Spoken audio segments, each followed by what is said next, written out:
अच्छा जी,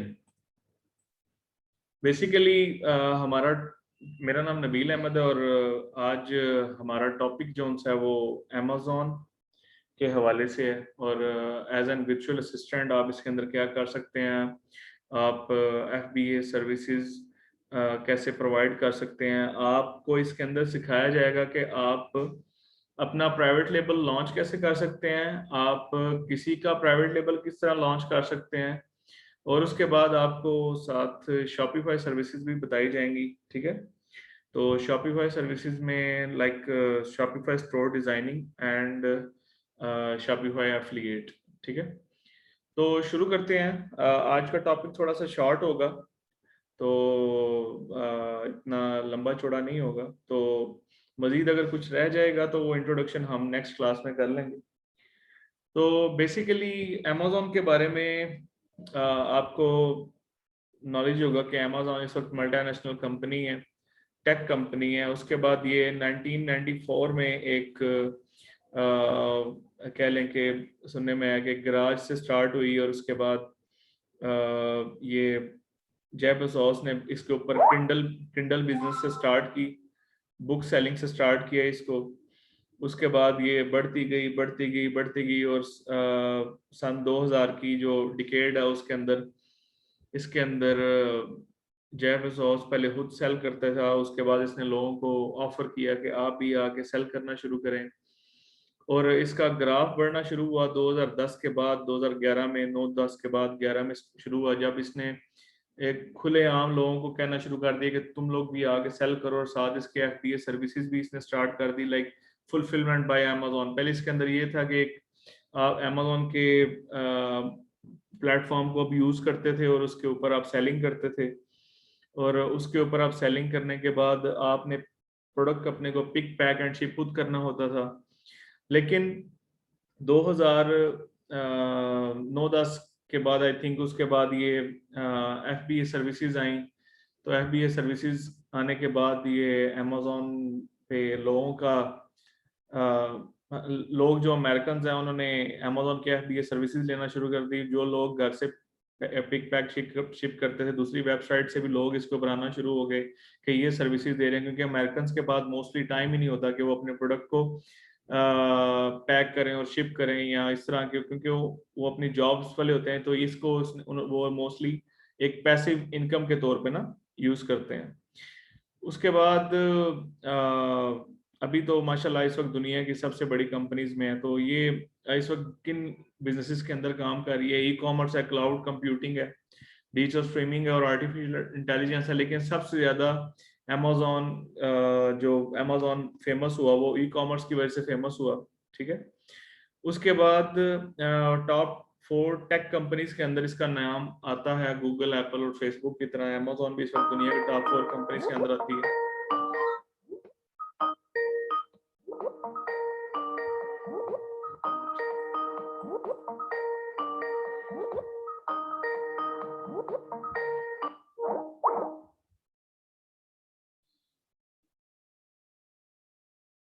उसके बाद उसके बाद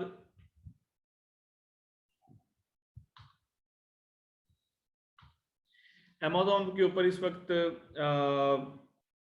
शोर मचा हुआ है कि अमेज़ॉन पाकिस्तान में आ गया। लाइक भाई अमेज़ॉन इस वक्त जो सा हर बंदा कह रहा है कि अमेज़ॉन पाकिस्तान आ गए, लेकिन अमेज़ॉन पाकिस्तान में आया नहीं। अमेज़ॉन की पाकिस्तानियों को इजाज़त मिली है कि वो पाकिस्तान से बैठ के सेल कर सकते हैं इन 18 कंट्रीज की एक्सटेंशंस के ऊपर। लाइक ये 18 कंट्रीज हैं, इसमें 16 हैं लेकिन 2 और हैं। तो इन 18 कंट्रीज के अंदर अब 126 से 28 प्लस तकरीबन कंट्रीज हैं, वो इनके अंदर सेल कर सकते हैं। तो उसमें like US, UK, Canada, Germany, Japan, India, France, Italy, Brazil, Australia, Spain, Singapore, Brazil, उसके बाद यूनाइटेड अमीरेट्स, उसके बाद टर्की, मैक्सिको, नीदरलैंड, और मेरे ख्याल से अब ऑस्ट्रेलिया भी ऐड हुआ है। ठीक है, तो ये वो 18 कंट्रीज हैं जहाँ पे पूरी दुनिया से जो अमेज़ॉन के एफिलिएटेड कंट्रीज हैं जो इन 18 रिकॉग्नाइज्ड एक्सटेंशंस के अंदर सेल कर सकते हैं, ठीक है। तो उसके बाद कह लेंगे पहले पाकिस्तान इसमें मौजूद नहीं था, अब पाकिस्तान भी इसके अंदर मौजूद है, ठीक है। तो इसमें ये एक्सटेंशंस के बारे में बताया गया कि अमेज़न ने पार्टीशन की हुई है 4 रीजन्स के अंदर इन एक्सटेंशंस की, जिसमें यूरोप आता है, एशिया पैसिफिक आता है, मिडल ईस्ट आता है और अमेरिका आता है। तो अब अगर आप एक बेनिफिट है, एक मिनट,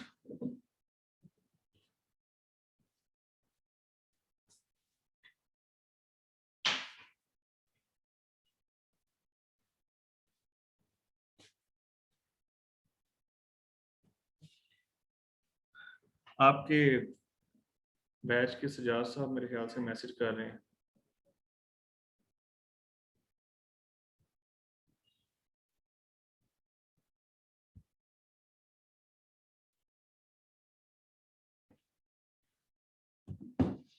हेलो,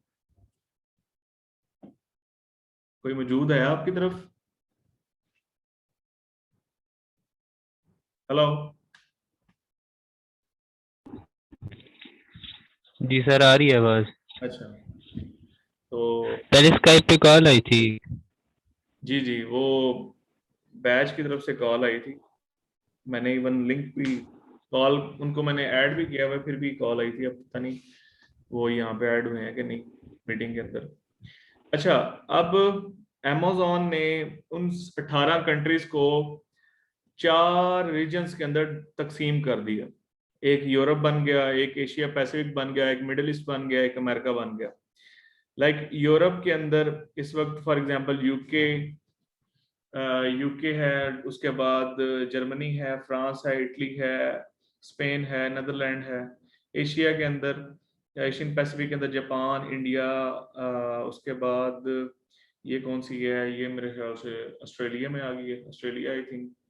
उसके बाद ये सिंगापुर है, उसके बाद मिडिल ईस्ट में अरब अमारात है और तुर्की है, अब सऊदी अरेबिया भी ऐड हो गया इसके अंदर। उसके बाद अमेरिका के अंदर अमेरिका है .com, उसके बाद CA कनाडा है, MX मैक्सिको है, लेकिन ब्राजील इसमें से खत्म हो गया, अब ब्राजील इसके अंदर नहीं होता। हाँ, उसके बाद ये है कि अगर आप आप जब अमेज़न के ऊपर सेलिंग करने जाते हैं, ये आपकी class basically as an virtual assistant नहीं खाली हो रही, कल को अगर आप खुद अपना कुछ लेबल्स लॉन्च करना चाहते हैं तो आपको साथ इसके अंदर ये भी ट्रेनिंग प्रोवाइड की जाएगी कि आपको नॉलेज होगा कि आपने किस तरह अपने लेबल को लॉन्च करना है। अगर आप किसी की लेबल को लॉन्च करने जा रहे हैं तो आपको अपने बारे में भी पता होगा। अच्छा, इसके अंदर ये बात है कि आपका यूरोप के अंदर अगर आप यूके की एक्सटेंशन ले लेते हैं तो आपको ये पूरे यूरोप की एक्सटेंशन साथ फ्री में मिल जाती है, ठीक है। यानी आप $40 पे करते हैं एक प्रोफेशनल अकाउंट के ऊपर, तो आपको ये पूरे यूरोप की एक्सटेंशन फ्री में मिल जाती है। शर्त ये है कि आप फॉर एग्जांपल कल को वहाँ पे अगर इन कंट्रीज के अंदर सेलिंग करते हैं तो सेलिंग के जो चार्जेस हैं वो आपने पे करने हैं, बाकी आपको एक्सटेंशन के आपको एक्स्ट्रा पे करने नहीं पड़ेंगे। अगर आप यहाँ से रिमोटली फुलफिल करते हैं इनको, तो आपको रिमोट फुलफिलमेंट प्रोग्राम में इनरोल करते हैं तो आपको सिर्फ शिपमेंट के चार्जेस पे करने पड़ेंगे। आपको अमेज़न की इन अलग अलग एक्सटेंशन के $40 में ही पे करना पड़ेंगे, ठीक है। तो ये जिस तरह अमेरिका की आपने .com के ऊपर आपने सब्सक्राइब किया, आपको कनाडा और मैक्सिको साथ मुफ्त में मिल गए, बाय 1 गेट 2 फ्री वाला चक्कर है यहाँ पर, ठीक है। तो उसके बाद ये रीजन्स का मैंने आपको बता दिया कि ये 18 कंट्रीज का रीजन बना हुआ है, ठीक है। इसमें लिखा हुआ है कि ऑस्ट्रेलिया अभी ऐड हुआ है ये न्यूली। उसके बाद अमेज़न के ऊपर बिजनेस मॉड्यूल्स कितने हैं? बिजनेस मॉड्यूल्स मीन लाइक जो एक अमेज़न के ऊपर जो ई-कॉमर्स के बिजनेस हो रहे हैं वो कितनी पार्टीशंस के अंदर हुए हैं। लाइक अमेज़न के ऊपर 71% जो है प्राइवेट लेबल हो रहा है, पहले ये 67% था, अब ये 71% जा रहा है, ठीक है। 71% प्राइवेट लेबल हो रहा है, मतलब यानी कि आपने एक फॉर एग्जांपल देखा होगा कि नाइकी की शर्ट्स के ऊपर नाइकी का टिक लगा होता है, जो वो नाइकी का प्राइवेट लेबल यानी लोगो जो लगा हुआ है वो उसका प्राइवेट लेबल है नाइकी का, नाइकी उसको ऑन करता है, वो उसका लेबल है, ठीक है।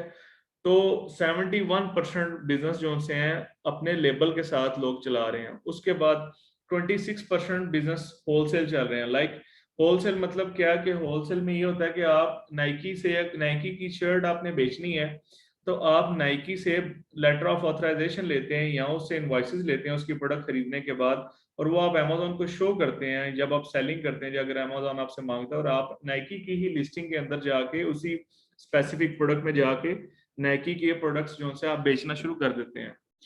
अब कल को अमेजोन आपसे पूछता है कि तुम ब्रांड के सेलिंग कर रहे हो, तो आप उसके अमेजोन को इनवॉइसेस शो कर देते हैं, यहाँ जो आपने नाइकी से लेटर ऑफ ऑथराइजेशन लिया हुआ था वो आप उसको शो कर देते हैं, तो अमेजोन आपको अलाउ करता है कि आप होलसेल में प्रोडक्ट सेल कर सकते हैं किसी की लिस्टिंग के अंदर जाके। इसको मोस्टली लोग हाईजैकिंग भी कहते हैं, लिस्टिंग हाईजैकिंग, या इसको लोग मोस्टली मी टू लिस्टिंग भी कहते हैं कि किसी की और की लिस्टिंग के अंदर जाके आप भी चले जाएं, मतलब मी टू, मैं भी, तो इसलिए इसका नाम मी टू लिस्टिंग करना भी पड़ गया हुआ है। उसके बाद है रिटेल आर्बिट्राज और ऑनलाइन आर्बिट्राज। रिटेल आर्बिट्राज के बारे में और ऑनलाइन आर्बिट्राज के बारे में ये बताऊं कि ये समझ लें कि नियर टू ड्रॉप शिपिंग है ये, ठीक है, लेकिन ये ड्रॉप शिपिंग नहीं है। यानी आप देसी लफ्जों में अगर बताऊं तो आपने वॉलमार्ट के फिजिकली जाके, वॉलमार्ट का जो अमेरिका के अंदर स्टोर्स हैं, आप वॉलमार्ट के स्टोर्स के अंदर गए, वहां पे जाके फिजिकली जाके आपने एक देखा कि एक जोन सी है बेल्ट जोन सी है, वो फॉर एग्जांपल 50% ऑफ पे बिक रही है, और आपने अमेजोन के ऊपर देखा कि वही बेल्ट फुल प्राइस के ऊपर बिक रही है, मतलब यानी कि आपको 50% बच रहा है उसके ऊपर, तो आप क्या करेंगे, वही प्रोडक्ट जो सी है वहां पे अमेजोन के ऊपर उसी लिस्टिंग के अंदर जाके मी टू कर लेंगे, ठीक है, और जो प्रोडक्ट होगा वो उठा के घर ले आएंगे, 10 पीस 20 पीस 50 पीस ले आएंगे उस वॉलमार्ट के स्टोर से, वो आपके ऑर्डर आना शुरू हो जाएंगे, आप घर से ही उसको पैक एंड शिप कर देंगे, ठीक है। एक तो ये होगा रिटेल आर्बिट्राज, मतलब इन रिटेल शॉप के ऊपर जाके आपने चीज प्रोडक्ट देखी देखी उसको ऑनलाइन देखा, वहां पे वो अच्छे प्राइस के ऊपर बिक रही है, आपने उसको वहां से परचेज किया, वहां पे बेच दिया। ऑनलाइन आर्बिट्राज भी यही है, लेकिन क्या कि आपने वॉलमार्ट की वेबसाइट पे देखा वही प्रोडक्ट, फॉर एग्जांपल आपने वॉलमार्ट की वेबसाइट पे देखी, वो वहां पे भी वही आपको फॉर एग्जांपल 50%, 60%, 40%, 20%, 30% आपको प्रॉफिट नजर आ रही है, आपने वहां से परचेज की, 10 पीस 20 पीस अपने घर मंगवा लिए, उसके ऊपर आपने लेबल लगाए, आप इसको FBA भी कर सकते हैं, आपने घर मंगवाए, आपने FBA means fulfilment bye Amazon, आप इस FBA के अंदर क्या करते हैं कि आप अपना माल जो है अमेजोन के वेयर हाउसेज में भेजते हैं, और अमेजोन आपका ऑर्डर आने पर आपका माल पिक पैक एंड शिप कर देता है, ठीक है। तो एक मिनट,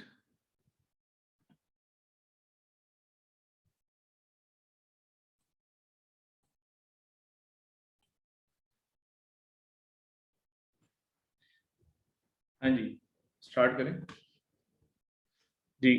अच्छा, अब उसके बाद प्राइवेट लेवल की मैं बात कर रहा था, दोबारा मैं टॉपिक की तरफ, मैं होलसेल की बात, ऑनलाइन आर्बिट्राज की बात कर रहा था कि ऑनलाइन आर्बिट्राज बेसिकली ये है कि आपने वॉलमार्ट्स के ऑनलाइन स्टोर से ही, वेबसाइट से चीज देखी, आपको प्रॉफिट नजर आया, आपने उसी प्रोडक्ट को आपने अमेजोन पे भी सर्च किया, तो देखा कि वहां पे आपकी वो प्रोडक्ट फॉर एग्जांपल वॉलमार्ट पे $10 की बिक रही है, तो अमेजोन के ऊपर वो आपकी बिक रही है $20 की, तो 15% अमेजोन अपनी रेफरल फी लेता है, तो वो कर करा के आपको फॉर एग्जांपल फिर भी 25-30% बच जाता है, तो आप उसको कहते हैं कि मैं बेच देता हूँ या बेच देती हूँ, ठीक है।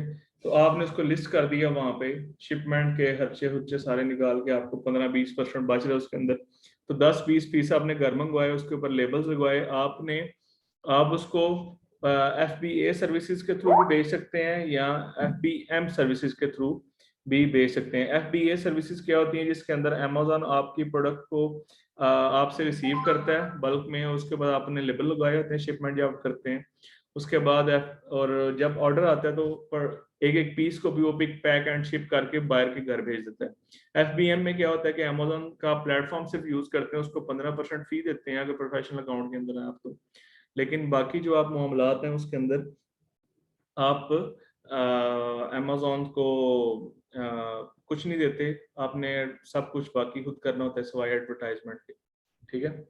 उसके बाद है drop shipping. Drop shipping is like कि आप कमीशन एजेंट नहीं बन के काम करते, उस तरह के आपने किसी वेबसाइट के ऊपर ही या किसी जगह पे देखा एक प्रोडक्ट बिक रहा है $20 का, अमेजोन के ऊपर बिक रहा है $50 का या $60 का, आपने उसकी लिस्टिंग अमेजोन के ऊपर कर ली या किसी की लिस्टिंग के अंदर आपने मी टू कर लिया, तो आपने वो प्रोडक्ट लगा लिया किसी ब्रांड का या किसी अच्छे सेलर का जिसकी सेलिंग बहुत ज़्यादा है, आपने प्रोडक्ट लगा लिया, लगाने के बाद आपने वही प्रोडक्ट उठाया, जब आपके पास ऑर्डर आया $50 का, आपने क्या किया, बैकएंड से किसी जिस वेबसाइट से आपने वो लिंक अपडेट किया था वहां से आपने वो प्रोडक्ट $20 का या $10 का जो आपको मिल रहा था वहां से परचेज किया सिंगल पीस, और आपने वहां पे एड्रेस डाल दिया उस बंदे का जिस बंदे के पास आपका जिस बंदे ने आपको ऑर्डर किया हुआ है।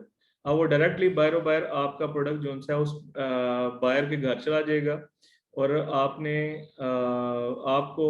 यहाँ से अमेजोन से अपना ऑर्डर फुलफिल कर देंगे, तो इसको कहते हैं यानी कमीशन एजेंटी या ड्रॉप शिपिंग। उसके बाद एक बिजनेस है वो है हैंडमेड प्रोडक्ट्स, लाइक आपने देखा होगा कि लोग कप्स का, मग्स का, उसके बाद शर्ट्स के ऊपर प्रिंट ऑन डिमांड और इस तरह के प्रोडक्ट्स का काम करते हैं। लाइक ये आप लोकल मार्केट में चले जाएं, सरालमगीर और इस तरह की, यहाँ पे पीड़े का बहुत काम, मुड़े का बहुत काम होता है। उसके बाद चनियोट में फर्नीचर का काम है। उसके बाद हैंडमेड चीज़ें ऐसी कोई भी जो बाउल्स होते हैं हैंडमेड, डिजाइनिंग वाले, नक्काशी वाली चीजें, या उस तरह की कोई भी ऐसी चीज, या वो टोपियों का काम जो भी है, तो जो हाथ से चीजें बनती हैं, क्राफ्ट का काम है जो, वो एक बिजनेस है, वो तकरीबन 6% है अमेजोन के ऊपर।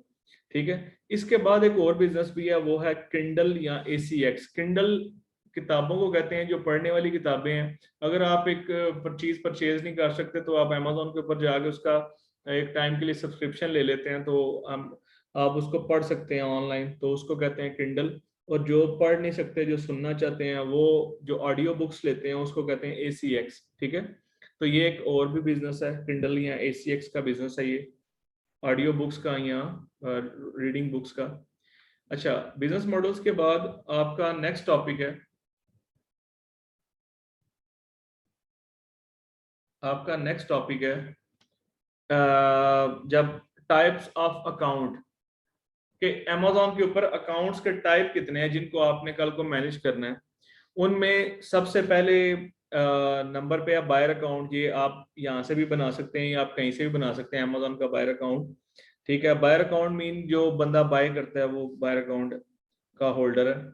उसके बाद एक है सेलर अकाउंट जिसको आपने बैकएंड से मैनेज करना है for your seller, for your client. तो एक वो है सेलर अकाउंट। उसके बाद आप एक अकाउंट आता है वेंडर सेंट्रल अकाउंट। अब वेंडर सेंट्रल अकाउंट को वो है जो जिसको अमेजोन, जब वो सेलर सेंट्रल पे होता है तो उसको अमेजोन इनवाइट करता है कि तुम आके यहाँ पे मेरे पास वेंडर बनो। उसको अमेजोन इनविटेशन सेंड करता है कि अब तुम, फॉर एग्जांपल आपकी एक सेल्स है हजारों या लाखों डॉलर्स में चलेगी, अमेजोन को पता चला है, अमेजोन ने आपको इनवाइट किया है कि मैं तुम्हें as an vendor vendor central के ऊपर तुम शिफ्ट हो जाओ और ऐसा करो कि तुम ये काम जो तुम सरंजाम दे रहे हो, प्रोडक्ट वगैरह की एडवर्टाइजमेंट, ये लटरम पटरम इस तरह की जो चीजें हैं, ये सारी तुम ना करो, तुम्हारे भी हाफ मैं करूंगा, तुम मुझे बल्क क्वांटिटी में माल दो, मैं तुम्हारा माल बेचूंगा। तो ये वो वेंडर होता है। एक हो गया बायर, एक हो गया सेलर और एक वेंडर। वेंडर्स मोस्टली समझ लें कि बहुत बड़े मगरमच्छ जो सेलर होते हैं वो मोस्टली वेंडर लेवल पे जो कर रहे होते हैं वो मोस्टली वेंडर होते हैं, और जो सेलर भी बहुत बड़े मगरमच्छ हैं, लेकिन मोस्टली आपका जो पाला है वो सेलर से ही पड़ता है। तो वेंडर जो अकाउंट रखते हैं उनके पास बहुत बहुत बड़ी टीम होती है, वो छोटी एक दो इंडिविजुअल से उनका काम नहीं चलता। तो ये टाइप्स ऑफ अकाउंट है। आपके साथ स्लाइड शेयर इसलिए की गई है कि मैं अगर यहाँ से बोल रहा हूँ तो कल को अगर आपको कोई क्वेरी है तो आप वहां से स्लाइड्स भी चेक कर लें। तो अभी मैं आपको बोल के बता रहा हूँ, कल को जब मैंने करके दिखाना है तो आपके पास ये कोशिश मैं करूंगा कि रिकॉर्डिंग्स भी आपके साथ शेयर कर लो, तो आप ताकि वो रिकॉर्डिंग्स भी देख सकें। उसके बाद ये बायर अकाउंट की फ्रंट एंड है जी। आपने कोई भी ये वाली एक्सटेंशन आप कोई भी ओपन करते हैं, amazon.co.uk, amazon.co.jp, amazon.com, ठीक है। तो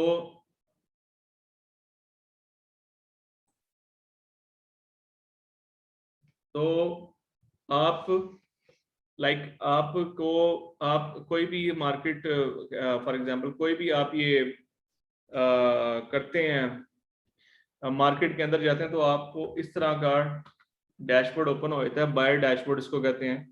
तो आपने साइन इन करने के लिए यहाँ पे जाके उसके लिए साइन इन करना होता है, ठीक है। लेकिन जब आप सेलर अकाउंट बनाते हैं तो आपका बायर अकाउंट ऑटोमेटिकली साथ ही बन जाता है। सेलर सेंटर के लिए आपने जो सी भी मार्केट के अंदर जाना, ये amazon.com अमेरिका की मार्केट के अंदर आपने जाना, उससे पहले आपने www.sellercentral. ये पहले ऐड करना है। उसके बाद आप सर्च बार में एंटर करेंगे जो सी भी मार्केट के अंदर जाना, .amazon.com में जाना तो आप कॉम में चले जाएंगे, .ca में जाना तो आप कनाडा की सेलर सेंटर डायरेक्ट उसके अंदर चले जाएंगे, ठीक है। तो जो से भी मार्केट के अंदर जाना आप उसको उससे पहले सेलर सेंटर डॉट लगा लेंगे, उसके बाद amazon.com, .ca, .mexico. जो भी आपने लगाना वो आप उस हिसाब से लगा के एक्सटेंशन आप उसके अंदर एंटर हो जाएंगे। उसके बाद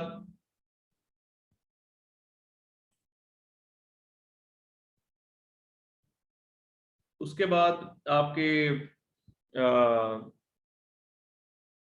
सेलर सेंटर को चलाने के लिए आपको पहले VPN की जरूरत पड़ती थी, लेकिन अब आप चाइल्ड एक्सेस के थ्रू भी चला सकते हैं। आपका सेलर जो सा उसके पास पेरेंट आईडी होती है, वो आपको चाइल्ड परमिशन देता है और आप उससे अपनी एक्सेस लेते हैं अपनी आईडी के ऊपर, और आप उसके अकाउंट को मैनेज करने के लिए यूटिलाइज कर सकते हैं, ठीक है। तो इस बारे में भी आपको बताया जाएगा कि किस तरह आपने यूजर परमिशन लेनी है, सब कुछ आपको स्टेप बाय स्टेप बताया जाएगा, ठीक है। तो अभी नेक्स्ट एक मिनट,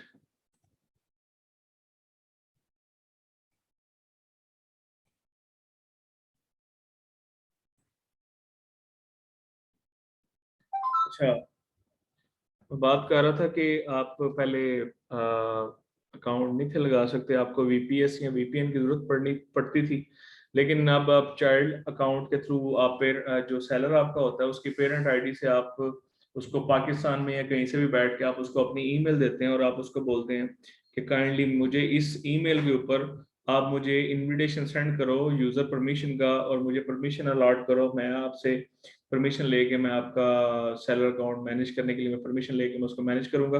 तो आपको यूजर परमिशन देता है, आप उसको फिर यूज करते हैं और अपने लिए आप उसके अकाउंट को ओपन करते हैं, और वो आपको जिस जिस जगह पे आपने उसका काम करना होता है उस स्पेसिफिक जगह पे आपको वो इनवाइट करता है, आप उसको एक्सेप्ट करते हैं और आपको वो परमिट कर देता है कि आप ये जगहों पे काम कर सकते हैं। तो उसके बाद फिर नेक्स्ट स्लाइड के ऊपर इस तरह का सेलर डैशबोर्ड होगा जी। जो आपका सेलर सेंटर का डैशबोर्ड होगा वो इस तरह का होगा कि जब आप किसी से एक्सेस लेके जब आप काम करेंगे उसका, तो वो डैशबोर्ड इस तरह का होगा सब कुछ। ये बैकएंड का सेलर सेंटर डैशबोर्ड है। तो ये हमने किसी अपने सेलर का खींच के तो बाकी कुछ जगह ब्लर करके आपको दिखाया हुआ है। अच्छा, अब सेलर सेंटर की तरफ आ जाएं, बायर शेयर की तरफ से निकल के अब सेलर सेंटर की तरफ आ जाएं। तो सेलर सेंट्रल के अंदर दो किस्म के सेलर सेंट्रल अकाउंट्स होते हैं, एक इंडिविजुअल होता है और एक प्रोफेशनल होता है। इंडिविजुअल और प्रोफेशनल में फर्क क्या है कि इंडिविजुअल फ्री ऑफ कॉस्ट होता है, यानी एक सादा बंदे के ऊपर, यानी कह लें कि एक सादा और एक आलू वाला, यानी ये सीन है कि सादा एक बंदे के ऊपर जो अकाउंट बनता है, यानी सिंगल पर्सन अपनी इंफॉर्मेशन सिंगल इंफॉर्मेशन के ऊपर जो अकाउंट बनाता है वो इंडिविजुअल अकाउंट है।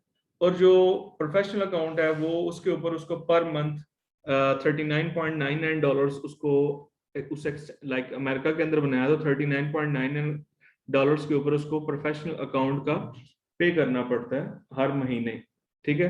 तो इंडिविजुअल के कुछ फवायद कम है, सेलर के प्रोफेशनल अकाउंट के थोड़े से फवायद ज्यादा हैं, लेकिन इंडिविजुअल मोस्टली वो लोग यूज करते हैं जिनके पास कुछ एक्स्ट्रा थिंग्स आ गई, उन्होंने उसको बेचना है यूज्ड को या न्यू को, तो वो अगर बाहर बेचते हैं उनको वो पैसे नहीं मिलते, तो वो कहते हैं अगर अमेजोन पे बेचेंगे तो कुछ अच्छे पैसे मिल जाएंगे। तो 10-15 पीसेस पड़े हुए उसके किसी चीज के, तो उन्होंने अमेजोन पे उसकी लिस्टिंग की और उसको ग्रुप उसके लिंक्स को डिफरेंट ग्रुप्स पे फेंक दिया, तो वो खुद ही कोई ऑर्डर आया तो उसने खरीद लिया, अमेजोन ने उसको अमेजोन के थ्रू आपको पेमेंट मिल गई।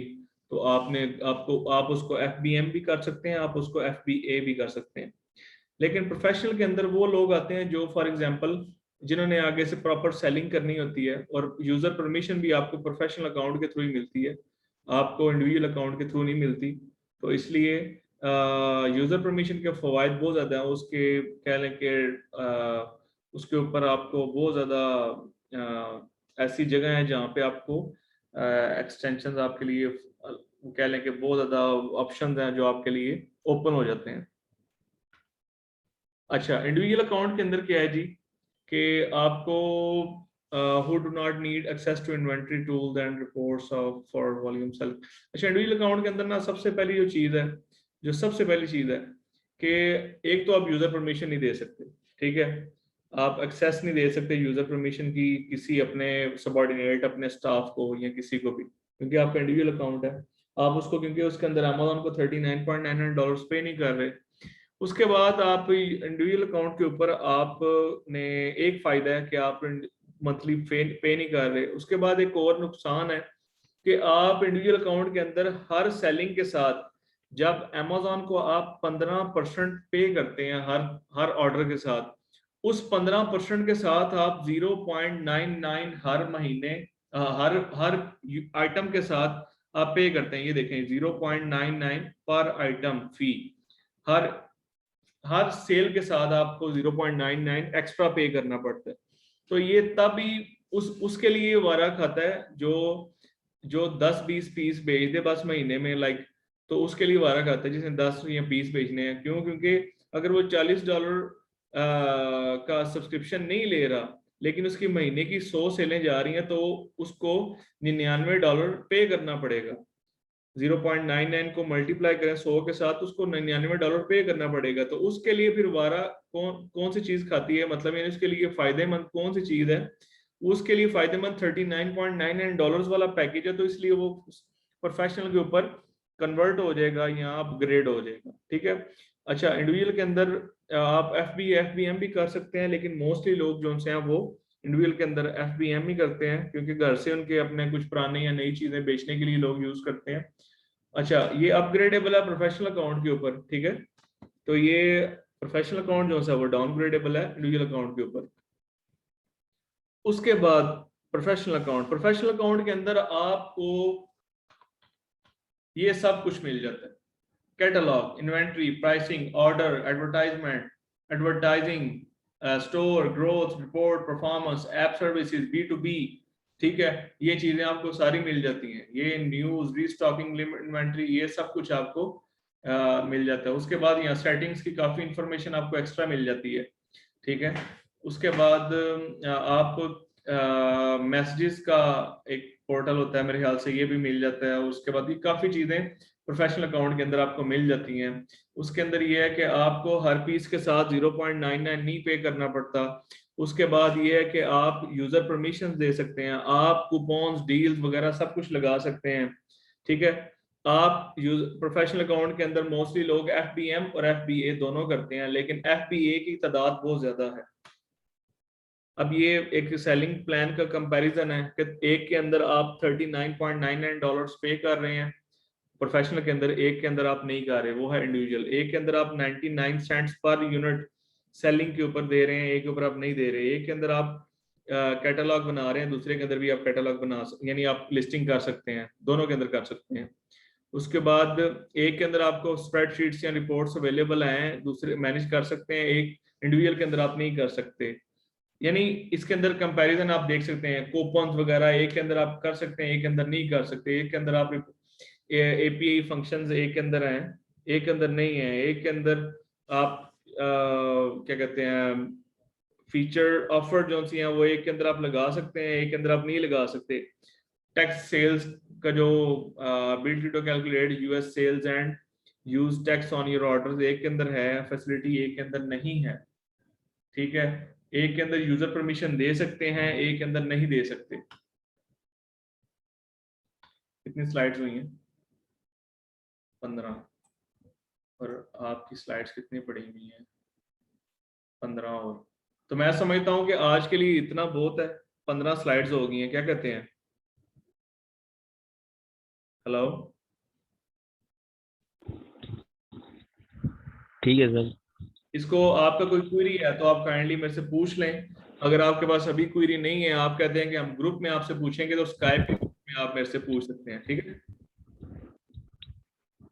ये स्लाइड सेंड करेंगे आप? मैंने स्लाइड्स ग्रुप के अंदर शेयर की हुई है, काइंडली चेक करें स्काइप ग्रुप के अंदर। ठीक है, ठीक है। मैम मैम की कोई क्वेरी हो? सर हमारी क्लासेस वेंसडे थर्सडे नाइट को होगी ना सर? जी जी, वो आगे से ऐसी हुआ करेगी बेसिकली। ये क्योंकि बैच स्टार्ट हुआ है, तो उस वजह से जो है आपकी क्लासेस जो सी हैं वो ना रजिस्ट्रेशन करते करते टाइम थोड़ा लग गया, इसलिए, ठीक है।